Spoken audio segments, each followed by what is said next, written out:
કોસંબા નજીક national highway number 48 પર મુસાફરો ભરેલી લક્ઝરી બસ ખાડીમાં ખાબકી હતી।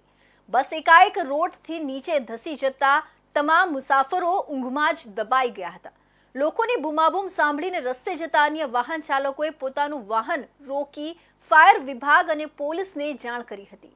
ઘટનાની જાણ થતાં જ સુરત ફાયરની ઇમરજન્સી ટીમ તાત્કાલિક ઘટનાસ્થળે દોડી ગઈ હતી। આ અકસ્માતમાં બસના કેબિનનો ભાગ તો પડીકું વળી ગયું હતું અને તેમાં ફસાયેલા 2 થી 3 લોકો કણસી રહ્યા હતા। તો સાથે બસમાં પણ કેટલાક લોકો ફસાયેલા હોવાથી ફાયરની ટીમ દ્વારા બસના પતરા કાપી અને પહોળા કરી 40 મુસાફરોનું રેસ્ક્યુ કરી તમામને બહાર કાઢ્યા હતા। આ ભયાનક અકસ્માતમાં એક યુવક અને એક મહિલાની હાલત ગંભીર હતી, જેમાં યુવક સંદીપ રામદાસ બાવિસ્કર ઉંમર વર્ષ 45નું સિવિલમાં સારવાર દરમિયાન મોત નીપજ્યું છે।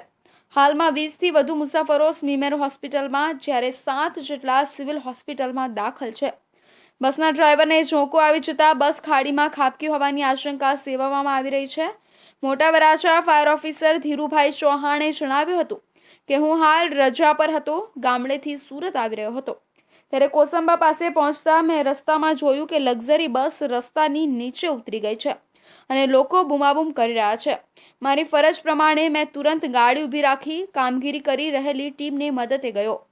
બસમાં 30-35 લોકો ફસાયેલા હતા, જેમાં 15 જેટલા લોકોને વધારે ઈજાઓ થઈ છે। હું હાલ રજા ઉપર હતો, ગામથી આવી રહ્યો હતો, ત્યારે રસ્તામાં મેં જોયું કે આ લક્ઝરીને આવી ત્યારે એક્સિડન્ટ થયું અને રોડની સાઈડમાં ઉતરી ગઈ અને પબ્લિકની બૂમાબૂમ જોઈ એટલે મારી ફરજમાં આવતો હતો ફાયર ઓફિસર તરીકે, સબ ફાયર ઓફિસર તરીકે કે પબ્લિકને મદદ કરવી જોઈએ, એટલા માટે મેં ગાડી સાઈડમાં લગાવી અને પછી હું તેમની પબ્લિકની સાથે મદદમાં ગયો। 30 થી 35 માણસો હતા અંદર, એમાં 10 થી 15 માણસોને વધારે વાગેલું હતું, બધાને સેફટી મુજબ કાઢ્યા।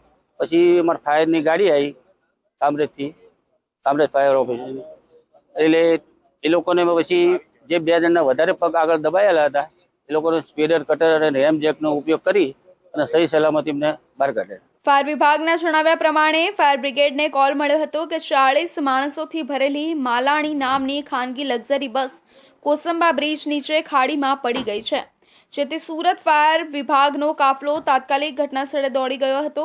ફાયર વિભાગ દ્વારા તાત્કાલિક મુસાફરોનું રેસ્ક્યુ કરવાની કામગીરી હાથ ધરવામાં આવી હતી।